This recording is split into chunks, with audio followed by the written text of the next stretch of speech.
Welcome to the Brand Doctor Podcast, strategies that help entrepreneurs build reputable and profitable brands. Here's your host, Henry Kaminski Jr. All right, guys. So today's conversation is advanced listening, advanced positioning, and differentiation with a very, very special guest. Okay. This individual has been in business development and has been helping people grow revenues for 20 years. The guy knows a thing or two about this stuff. So he brings that experience as well as rare and reliable skills that the top 1% income earners use for business development and sales strategy skills. These are skills that aren't found in any books, YouTube videos, TED-style talks, and he serves his clients with ambitious yearly or multi-year revenue goals by helping them fulfill that ambition. I can talk on and on and on about this guy, but let's bring him on. What's going on, Bryan McDonald? Oh, lots, Henry. How are you doing, man? I'm doing awesome. I'm so happy that I linked up with you on LinkedIn. Yep. Real quick, let's just get a 2-minute, 3-minute bio on you and why you do what you do. Oh, man. This isn't easy to be real quick. So, my whole life, my family struggled growing up. I live in Chicago right now. I'm actually originally from outside Pennsylvania. And when I got into outside Philadelphia, Pennsylvania. So when I got into the real world, I got into sales and entrepreneurship because I didn't want to, struggle anymore. I put all the power into my own hands. And as I grew my career, grew my abilities, I found a love for teaching other people the things that I learned along the way, so they didn't have to struggle, right? Because most entrepreneurs and sales performers are below average performers. I mean, it's 70% and below. So teaching people how to be in that top 30% is what I'm passionate about. Well, we're cut from the same cloth because that is a huge mission behind why I created Unique Designs, because I want to abolish complacency. That is a big one for me. The saddest thing in life is wasted talent. That line comes from one of my favorite movies, The Bronx Tale. And I am a firm believer in that. I was blessed with the gift for design and branding and communication. And I want to help my clients live that fulfilling life that I've been blessed with and really help them create a brand that they're proud to promote. So we are, and being in business for 13 years, I've made a ton of mistakes too. And I'm just trying to help them navigate that and sort of cut all of that out so they can get to where they want to be faster. So today's topic of conversation is this: advanced listening, advanced positioning, and differentiation. Okay. So the easy way to do this is let's just break it down one by one. Okay. I struggled with this for years, and I'm so happy that it is a strong point in your life, but listening, right? How do we increase our listening capability and leverage it to drive more revenue and facilitate more sales? So let's start where the problem begins, right? And most entrepreneurs and sales professionals actually think that not talking is listening. and you have to shut off the voice in your head, right? And how you do that is just, our buyers are well advanced these days, right? They already know what they want. They're looking for the right person to buy from. So being present with prospects and clients and just shutting off that voice in the background and paying attention clearly to what they're talking about and being on their agenda, not necessarily yours, is a great way to start doing that. So come with a clear mind. Oh yeah. Come with a clear mind. No, you want to come with a non-judgmental, not pre-diagnosing. You got to come present. And I love what you said, because a lot of times people come and they're listening. Has this ever happened to you? The person's talking to you and you start thinking about how to answer that question or how you're going to one up that conversation, right? How do you refrain from doing that? I mean, it's so hard for some people, and I say this raising my hand, like I'm so in my head, like how am I going to respond? How am I going to respond? How do you handle that? So I actually, from knowing you for the time that we've known each other and understanding your business, I think you do it well. And it's actually coming to serve versus coming to sell. And because when you come with the kind of the state or the intention of serving others,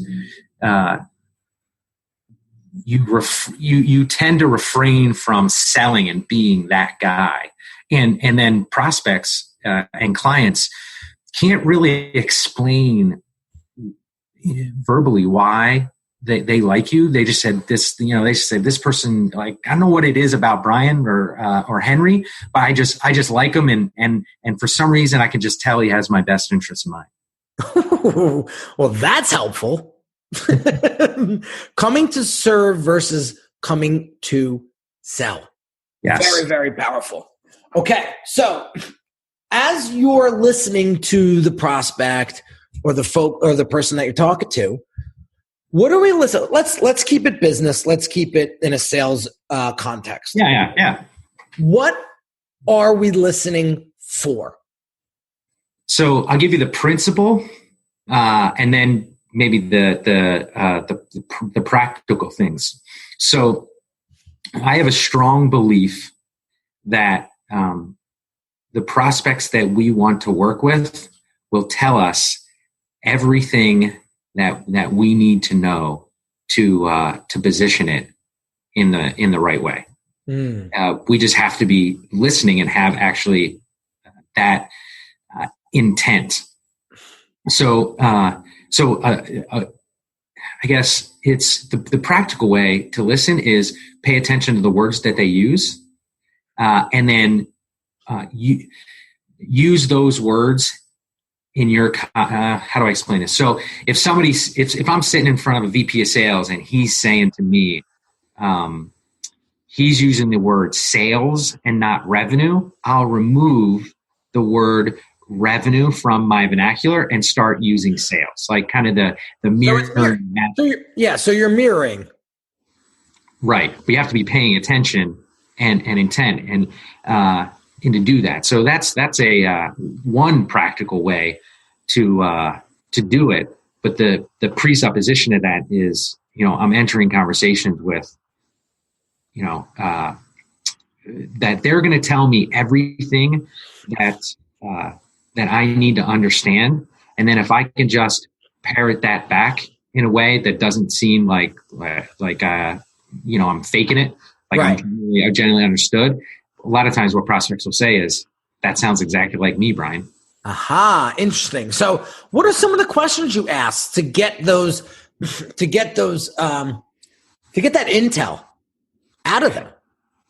So again, I'll explain principle and then we'll dive into it because I'm very principle based. So when people speak to us, there's 6 different things that people say, 6 different categories, right?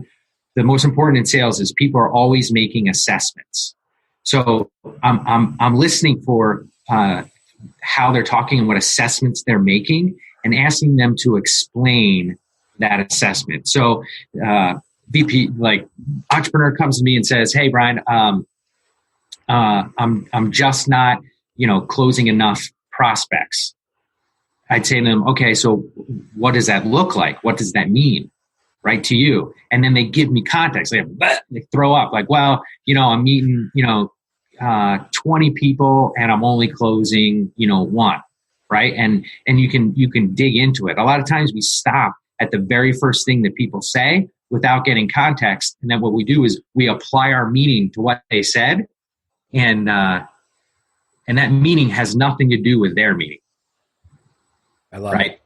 I love it. So what you're saying is you're diving deeper, you're getting context, you're asking more questions, and you're letting them explain their perspective. You're not infusing yours. Exactly, because that's where it gets hairy. Where I put my meaning to everything that they're saying, and they don't care about my meaning. Yeah. They don't care. No. All they care about is if you fully understand the problem from their perspective. You know, it's one of my copywriters that works for me. He did an amazing exercise with us because we have team meetings every other week. Yep. And he did this amazing exercise with us last week. He went around the group and he asked everybody individually throughout the week, what do these 5 words mean to you? And so we all wrote back into him what those 5 words meant, right? Well, when he presented on the team call, he said, look at the way Henry defined these 5 words. Look at the way Bryan defined these 5 words. They are night and day differences. And that was a wake-up call for me because we always, I shouldn't say we, I said I. Yeah. I would infuse my perspective into people all the time, and what they think the word joy means or defines is not what I may think joy means. And so I'll give you a quick example. They use the word alone. He asked me define what alone means. Okay. I defined it as stressful. Right? And Bryan defined it as peaceful. Bryan's got 5 kids. I got 1. Exactly. So, see? It's so true is because we, part of the listening part, like all these things go together. Like this is like a Rubik's Cube kind of thing.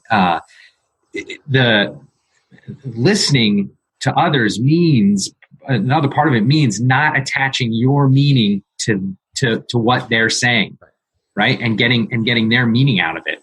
That's right. Because it doesn't matter what we think. It only matters what the view of the world of the prospect and the clients. And that's why when we talk about voice of the client, we preach that because that's to generate new revenue and sales. That's the only perspective that matters.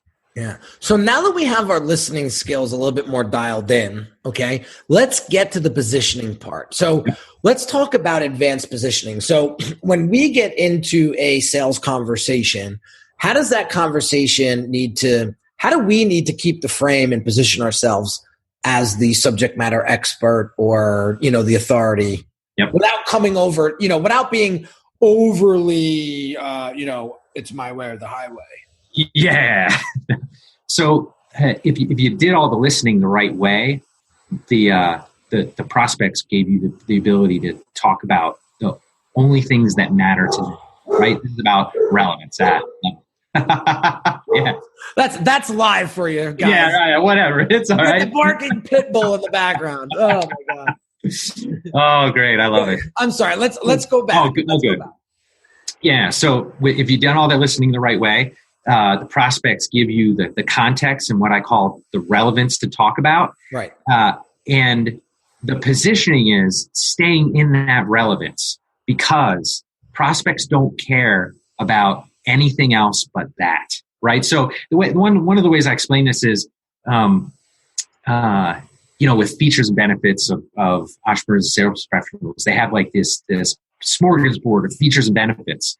Right. And think about you've got this smorgasbord and somebody comes in or I come in and I just want chicken. And I ask the guy, where's your chicken? He goes, you got chicken here, but look, we got this, we got this, we got this, we got this, we got this. Don't you want all that? He's like, no, I just want chicken. But you got to see this stuff over here. No. Okay. I'm leaving. I'm going to go to the place that just sells me chicken. Right. So stay in your lane because if you listen, they'll tell you a bunch of features, benefits, pieces of service offerings that you do that you should only talk about, and don't stray away from those because that's the best way that you can position. And like I said before, the best conversations I have, and when the time that I know that I'm doing this the best is after I position it, the prospect says, wow, Bryan, that sounds like me. Got it. So that's very, very important. So Chris Voss, he talks about this in his book, Never Split the Difference. Mm-hmm. Your goal is to get them to say, that's right. Not you're right. That's right. Yeah. And that reminded me of, because when they say you're right, that could be just to push you away, just to get you out of get you out of the scenario. Right. Mm-hmm. And so, but if they say that's right, then subconsciously they're basically saying, or I should say consciously saying to you, you get me. Yeah. So I love that distinction, because you're right means closer to you understand the problem. That's right means you understand the problem and you understand me on top of it. There's two parts. Exactly. So that's very, very important to point out in positioning. Now, the other thing that I like to do when I'm positioning myself on the call with the prospect is I want to be the one asking the questions. Like, I want to be the one that's really diagnosing this. They don't call me they don't call me the brand doctor for nothing. Nothing. Yeah. Right. I'm everything but the clipboard and but I will surely tell you that anybody who's been a Brand Accelerator client who has ever taken me up on an introductory consult call, they know that I will bring you questions that you've never thought of before. And, last year we closed an $80,000 deal because of the questions that we asked the person prior to coming on. And she said, I asked her later on, I said, why did you hire me? Like, why did you spend all this kind of money on me? And she said, those questions that you asked were just impeccable. I'll give you one, for example. So I asked her dozens of questions, and then she finally said, well, what if it doesn't work, Henry? What if it doesn't work? And I looked at her and I said, why do you think it wouldn't work? Yeah, I love it. Right then and there. She goes, well, then how do we get started? Yep. And that was that. Like, I want to share this with the audience because it's this stuff here. It's this digging deeper, right? Now, if I would have went on and sold myself over and over and over again after, no, I just asked the simple question back. Why do you think it wouldn't work? Yep. Right? And for your audience, I want to point this out because I'm observing this. What happens is what the way you asserted that, and the way you were just sure, about it exuded confidence, right? And if you try to go sell more, what that does is the complete opposite of what you're intending is the pushing farther, trying to break objections and all these other things. The way prospects read that these days is that you're not confident about it. And the way that you just did one question, boom, done. Well, here's the deal. I like that you brought this up. Confidence. Yeah. People buy your confidence. I was asking, I talk about this a lot because it was a game changer in my life.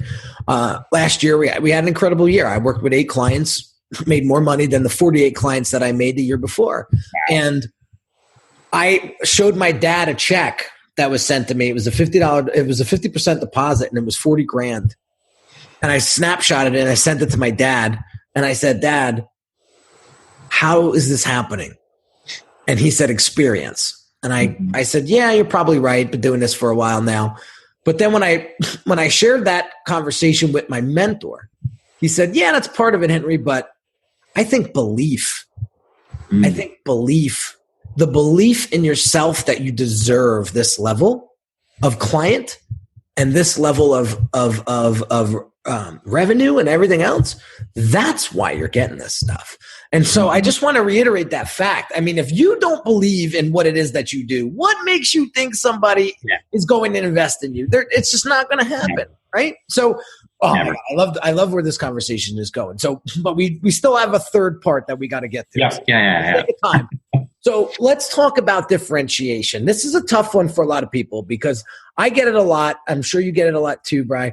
Well, my industry is so saturated, I don't know how to differentiate myself. So how do we help our audience today really help themselves differentiate? So, you're the brand doctor, right?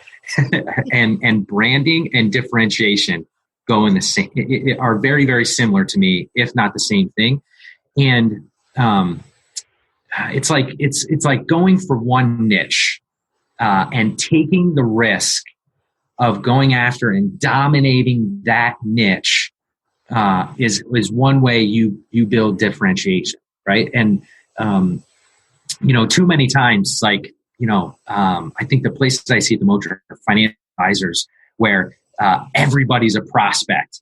And the reason why most people fail in that industry is because everybody's a prospect and nobody can actually raise their hand and identify themselves, as a prospect. The way the mind works is if there's a wide range, it's too hard to hit it. When we narrow it in and go straight at something, then you'll hit something faster.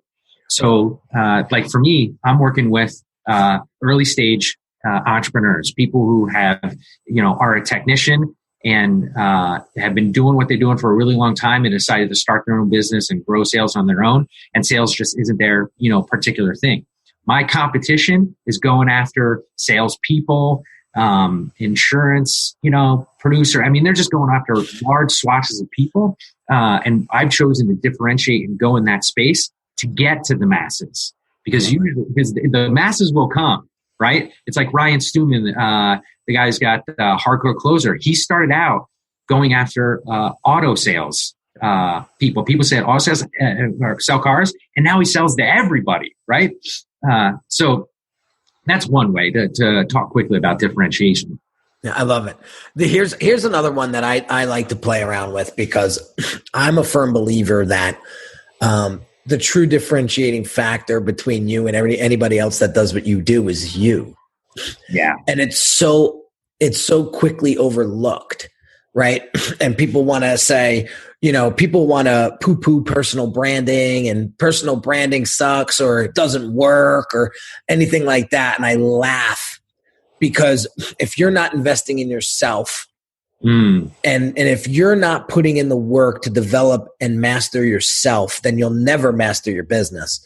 But there's one thing that cannot be duplicated, and it's you. Mm-hmm. So when I had a brand accelerator client yesterday say to me, he's in the training space, in the beauty industry, and him and his wife train women to put lashes on, like those fancy lashes that you see in all the movies, right? So he said, well, what if I target my local demographic, my local geographic location, and I create a whole bunch of competition for myself? By exposing people to it? That was his worry? What he was worried about basically creating competition by training people, right? And I said to him, listen, I went through this myself years ago. And I was afraid to put my best work out because I thought it was going to get grabbed and snatched and right. And there was this scarcity mindset that haunted me for years. I said, my friend, there isn't enough people. There isn't enough. There's more people that Clara will ever be able to serve. And I'm talking just in your neighborhood. Mm-hmm. And if you do it right, those folks will be so indebted into you where they would never, ever try to steal or try to, run you off the road, right? There's a way of doing this, right? And so I said, you got to come with abundance. And that's what it comes down to. And when you really focus on yourself and you build that confidence in yourself, that resonates. I shouldn't say that not resonates. It radiates. Yes. It radiates. Yep. And so that's what you saw the eyebrows went up, you saw the white in his eyes, and he was like, what am I worried about? And I told him, You two can never be duplicated. Another funny example, right? I'm very vocal with I always showcase my website because I'm proud of it, and there's got a lot of great elements on it that has made me a lot of money. So I always showcase and feature it. Well, I saw another designer actually try to duplicate the case study section on my site. And he gave it his best shot. I mean, but it was nowhere near where I was at, right? And and he came on one of my brand audits, and as I was going through his site, I noticed it. And instead of me going, "You copied me," I said, "At least somebody's taking notes and taking action." Exactly right. And I helped him.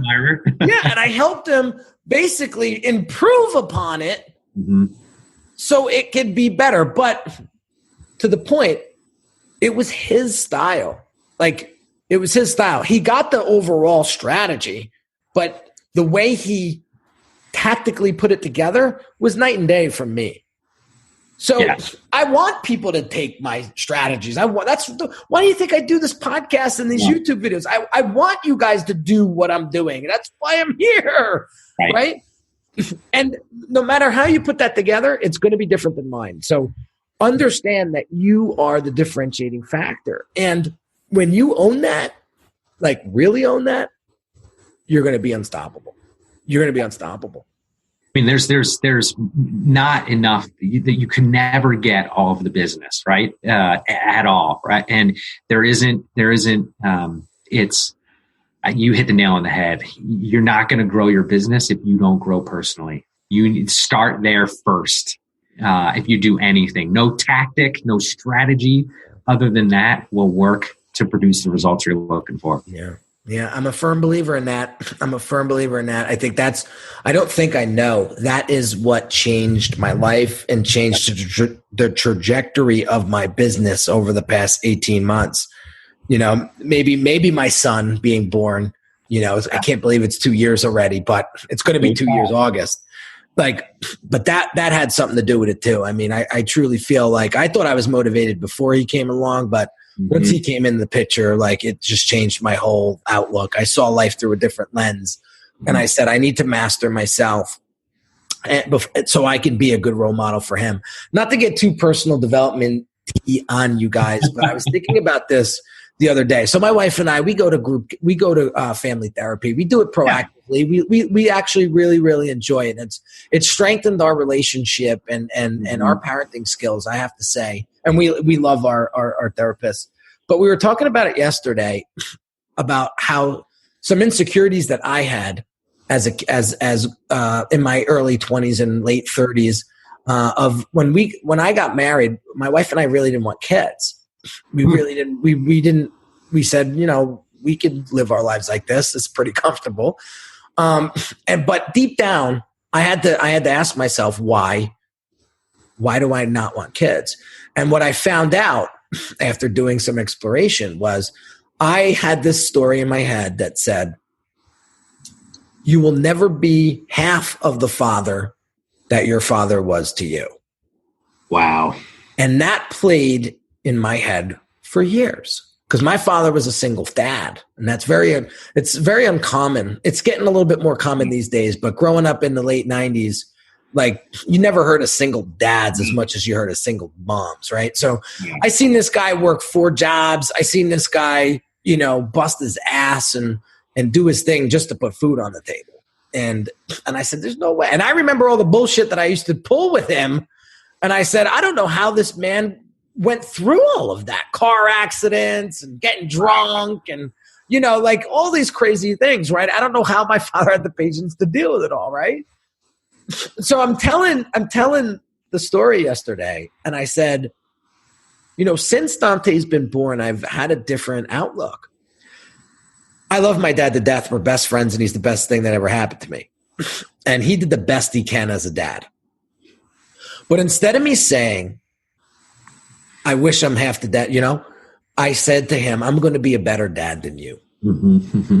And I say this nicely because everything that you didn't give me, Dad, or you just didn't know how to do, I remember now, or I see it hindsight, and I'm going to make sure Dante has those things. So we don't have this generational effect going on where Dante's just going to get the same thing I got. No, he's going to get more than what I got. And I want you to think about that. Any of you guys out there that are taking on a business or taking on something in your personal life and you think that you can't be half as good as your mentor or whatever, I say, F that. I say, get out there and be better than them and strive to be better than them. Because I think at the end of the day, you know, I think looking back or when they're looking down, they're going to say, that's what I wanted you to do. Absolutely. I love it. So I just want to share that with you guys because it's been top of mind and I wanted to get that out there. And that goes for any part of your life. Now, let's get into the doc's prescription, guys, because I value Bry's time and he's got to get rocking. Few things that I saw here that I think is going to really, really help you guys tremendously. One is come to serve, don't come to sell. Stop selling. Everybody thinks it's crazy. Ryan Stewman will laugh at me when I say that, but it's so true. When you come to listen and you come as a trusted advisor and you just want to help them, whether you can help them or not, that is how you want to position yourself. And when you do that, you're a way more focused listener. So you've really got to pay attention to that. So come to serve, not to sell. The next thing he said was context. You talked about context. You really got to ask those deeper questions to get the context. Okay. If you don't find that context, you're not going to deliver the right solution. Okay. You talked about the chicken example. I loved it. Okay. The perfect example, right? If they want chickens, give them chickens, right? Give them chickens, but make sure that it's the best chicken that they get and make sure it's the right chicken. Because what happens is when you start to dig a little deeper, right? Maybe they don't need a chicken. Now I'm playing devil's advocate a little bit. Maybe they don't need a chicken. A lot of people come self-diagnosed. And it's up to us, the subject matter expert, to help them really uncover what it is that they want. So, which leads me to the third point. I would highly encourage you challenge your prospects on the sales conversation. Okay? Just like the example I used with my prospect who said, well, how do I know this is going to work? Instead of saying, well, I don't know. or however else I would like, right? That's how I would answer it 3 years ago. I probably would have answered it that way. Yeah. But I challenged her. I said, well, what makes you think it won't work? Right? People see that confidence underlying. They see that underlying confidence and they feel it. And they're like, I want that on my team. And that's what's going to drive your business. That's what's going to generate sales and leads. And that's what's really going to differentiate you from everyone else. And that's my fourth point is invest in you personally, professionally, and really know that you are the differentiating factor here, nothing else. People will try to duplicate you, but they can never, they'll try to model you, but they can never duplicate you. And know that, run with that, and live with an abundance mindset, and you will win. You will win. And it'll be fun too. So questions from the community. This one's a deep one. So this one comes to me from Instagram. I forget exactly who it was, but it says, how do you define your inner peace in successful entrepreneurship? And so I'm going to answer this and I'm going to say, Bryan, how would you tackle this? Sure. The way I would handle it is this: gratitude. There are so many people out there trying to get the next best thing, and they forget what's right in front of them and what's right underneath them. And so I have a little ritual in the morning, and it's, what are the 3 things that you're most grateful for? And they don't need to be big things, like, they could be little things. Like it's been raining like hell here in New Jersey, and it was sunny today. So I wrote, like, the sun on my face, when I woke up. Like, I am truly grateful for that. So it doesn't need to be these big things, right? But here's where happiness really lives. And this is something that I really want to stress. Happiness really lives within. It's nothing external or nothing on the outside is really going to make you happy. It's the happiness inside. And how you get to that is being grateful and appreciative of what it is that you have now. Because if you ask a bum on the street what they're happy and what they are grateful for, what they appreciate, it's probably another breath. Yep. Right? Or I shouldn't say a bum on the street. How about a cancer patient? Mm-hmm. Let's go there. Right? Versus somebody else that takes a lot of this stuff for granted. So I think that's where you find inner peace. And mentorship has really been helpful in my life. And my mentor, Chris, he really helped me see that, because he was like, dude, you got a father who loves you. You got a wife who loves you. You got a son who loves you. You've been blessed, my friend. Like, you're everything Pitbull has minus the concerts. Yeah. Right? Like, and he's like, why do you forget? Like, why is that so easy for you to forget? And now I just take that and I run with it. And anytime I feel like I'm in a funk, I pull out my gratitude folder. I have a folder full of testimonials and people writing me messages, and I read them, and it just changes it brings that peace inside. So, Bryan, how would you answer that? Oh man. So to pivot off what you're saying, because gratitude is a great one. Yeah. And if I'm in gratitude, in having that inner peace, I'm able to live in the moment. And I think, too many times entrepreneurs are blessed and cursed with ambition. And ambition, it's like going for more, not enough. Right.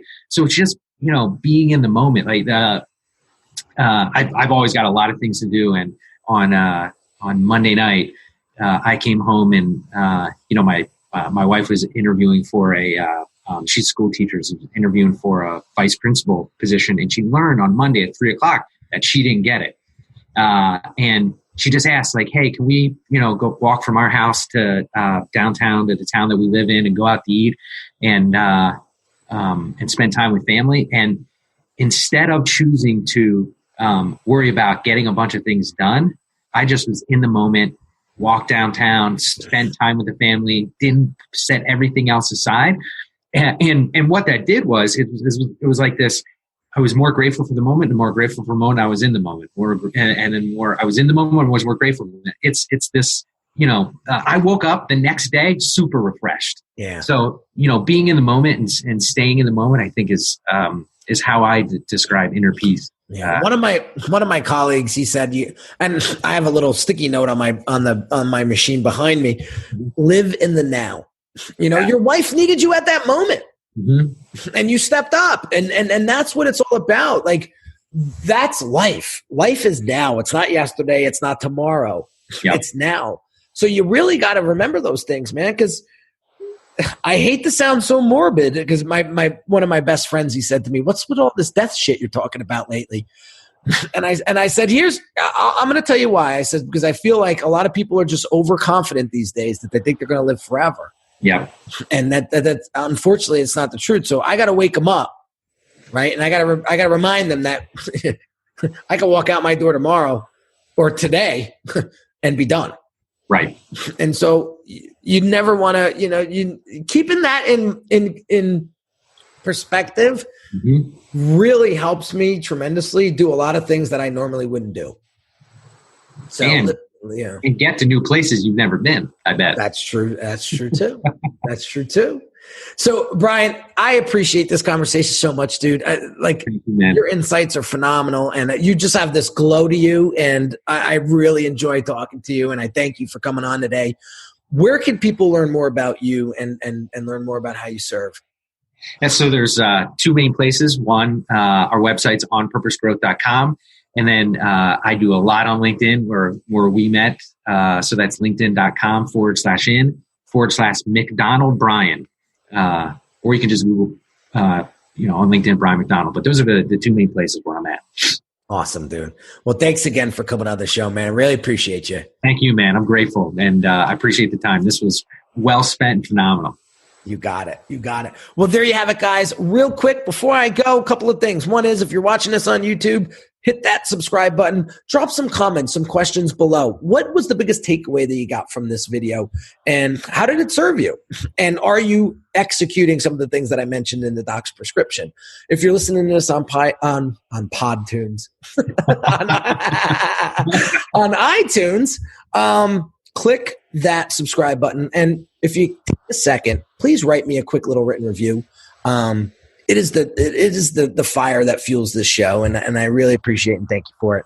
Last but not least, guys, the Brand Yourself course is out, new and improved. It is the blueprint. If you are a solopreneur, an entrepreneur that is really looking to generate business online and create a business around you as the entrepreneur, the CEO, this is 13 years of my experience wrapped up into a 4-hour online course that gives you everything you need, from sales experience and training to scripts to the how to define yourself, how to define your audience, how to position yourself, everything. I left no rock unturned, because if this course doesn't help you generate 6 figures at a minimum, I'll give you your money back.